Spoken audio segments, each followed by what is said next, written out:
ഇതെന്താ വിഷയം? മനുഷ്യന്മാരെല്ലാം എങ്ങോട്ട് പോയി? കലുങ്കൻ പുറത്ത് സൗഹൃദം. അതിപ്പോ നമ്മൾ അല്പയായാലും ശരി തന്നെ അങ്ങനെ വിചാരിച്ചാൽ മതി. അപ്പൊ നീ ഒരുങ്ങി തന്നെ ഇറങ്ങിയിരിക്കുകയാണല്ലേ? പിന്നല്ല. കരുതൽ കാവൽ ഒരുക്കിയിരുന്നത് കലുങ്കുകളായി. എന്റെ ഈശ്വര, ഇത്രയും വിവരമുള്ള ഒരു മനുഷ്യനെ ഞാൻ എന്റെ ജീവിതത്തിൽ കണ്ടിട്ടില്ല. ഞാൻ ഇടക്കിടയ്ക്ക് വരും കേട്ടോ. ഇതിന് തൊട്ടടുത്ത കലുങ്ക് എവിടെയാണോ അവിടെ വരും. അങ്ങനെ തൃശ്ശൂരിലെ കലുങ്കുകള് ഞാൻ ഇങ്ങെടുത്തു. നീ ഈ പറഞ്ഞത് മുഴുവൻ നടക്കുമെന്ന് നിനക്ക് തോന്നുന്നുണ്ട്? എന്താ സംശയം? ഈ കൈ കണ്ടോ? രാജയോഗവും ഗജകേസരി യോഗവും ഒരുമിച്ച് കിടപ്പുണ്ട്. അനുഭവിച്ചേ പറ്റൂ. ഇപ്പൊ എനിക്ക് വിവിധ പ്രദേശങ്ങളിൽ നിന്ന് ആൽത്തറയും കലുങ്കും ഫോട്ടോ എടുത്ത് അയച്ചു തരികയാണ് ആൾക്കാർ. ഇവിടെ വെച്ചൊരെണ്ണം നടത്തണമെന്ന് പറഞ്ഞു. കേൾക്കാൻ നല്ല രസമുണ്ട്. പഴയ ഒരു സംസ്കാരം എന്നിട്ട് ഇപ്പോഴും തമിഴ്നാട്ടിലാണ്. നാട്ടുപഞ്ചായത്ത് പ്രധാനമായിട്ടും ഇതുകൊണ്ട് ഉദ്ദേശിക്കുന്നത് സൗഹൃദം. അതാ നിന്റെ വിഷമം?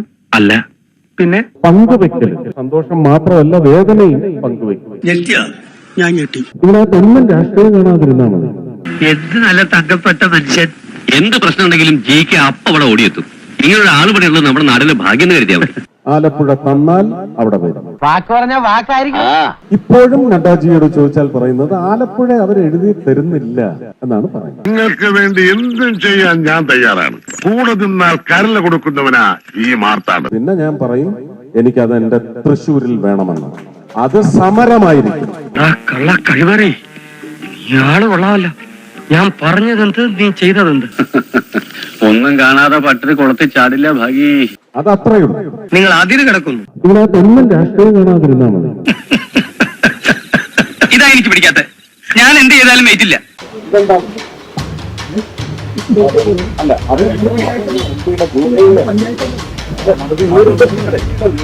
താനാടോ യഥാർത്ഥ രാഷ്ട്രീയക്കാരൻ? 5 മിനിറ്റ് മുമ്പ് താൻ പറഞ്ഞതെന്തോന്നാ? പങ്കുവെക്കൽ. വേദന, സന്തോഷം മാത്രമല്ല, വേദനയും പങ്കുവെക്കും. നിന്നെ സമ്മതിക്കണം. നിന്റെ വായിൽ എങ്ങനെയാടാ ഇത്രയും പെട്ടെന്ന് ഇത്രയും വലിയ നുണകൾ വരുന്നേ? ഇങ്ങനെ അവിടെ ഇവിടെയും തന്നെയും തെറിച്ച് കിടക്കുന്ന ചില കൈപ്പിഴകളൊക്കെ എടുത്ത് ചൂണ്ടി കാണിച്ച് ഈ തീപ്പന്തം തീഗോളം കെടുത്താമെന്ന് ഒരുത്തനും വിചാരിക്കണം. നീ ആള് കൊള്ളാമല്ലോടാ അപ്പക്കാളെ. അന്നും എന്റെ തന്ത ഒന്നാണ്, ഇന്നും തന്ത ഒന്നാണ്. ഒന്നും ചോദിച്ചില്ലോ ഞങ്ങള്, പിന്നെ എന്തിനാ ഇങ്ങനെ പറഞ്ഞു വിഷമിക്കണേ? BJPക്ക് ഭരിക്കാൻ നിങ്ങൾ വിട്ടുതരും, ഞങ്ങളെ കൊത്തിരിക്കും. പഴയ അടവ് തന്നെ ഒരിക്കൽ കൂടി അല്ലേ? നന്നായി. നായിന് വെച്ച വെള്ളം വെറുതെ ചൂടാക്കണ്ട. നിയമസഭാ തെരഞ്ഞെടുപ്പിന് നിങ്ങൾ അങ്ങനെ ഒരു സർക്കാർ വരണമെന്ന് നിശ്ചയം കേരളം എടുത്താൽ ഇതെല്ലാം വളരെ പെട്ടെന്ന് ഉറപ്പായിട്ടും സാധ്യമാണ്. എന്നാ പിന്നെ നെറുകം തലയിൽ ഒരു ശൂലവും കയറ്റി എന്റെ നെഞ്ചത്തൊരു തേങ്ങ അടിച്ച് വായി കുറച്ച് പച്ചരിയും കൂടെ വാരിയിട്. ഈ സംഗമത്തെ എതിർക്കുന്നവർക്കെല്ലാം ഈ സംഗമം വലിയ ശത്രുവായി രൂപം പ്രാപിക്കുന്നു. ആരാടാ റമോ നിന്നോട് ഈ അപവാദമൊക്കെ പറയുന്നത്? ഇതിനകത്ത് ഒന്നും രാഷ്ട്രീയം കാണാതിരുന്നാൽ മതി. ആളുകളൊക്കെ കണ്ണ് തള്ളിയിരിക്കുക. നീ എന്റെ അടുത്ത് വരാൻ എന്റെ ഇത്ര വൈകിയത്? ധർമ്മ സംസ്ഥാപനാർത്ഥായാം സംഭവാമി യുഗേ യുഗേ. അതാണ്.